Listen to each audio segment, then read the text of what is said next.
Having the sutures removed was relatively easy. It feels a little strange when he's pulling the suture out, but other than that, it was fine. You know, my eyelids are still a little bit numb at that point as well, so you really don't feel a thing. Patients are seen a week after their surgery for follow-up here in the office. In many cases, the sutures that we use are dissolvable, so they don't need to be removed, but that's an important time for me to assess the incision line and to see how patients are healing. For those patients who we use a stitch that is removed, then that's the day that we remove them as well.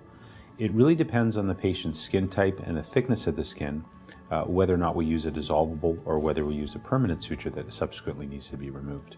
But that's all done at day 7. And at that point, I find most patients are starting to have most of their bruising and swelling resolving, and they usually look pretty good at that point. Oh, after the sutures came out, my eyes look great. Like the incision line, you know, is a little red, but I was able to go home that night and put makeup on, and like I said, unless you really know me, you couldn't really tell that anything had been done. Day after I got my sutures out, I went back to work, and I work with the public, so I was a little nervous that perhaps they would notice that, you know, something, that I had something done, as I did have still a little bit of bruising on my right eye, but I was able to cover it up, and I even asked my employer if he could notice anything, and he actually didn't.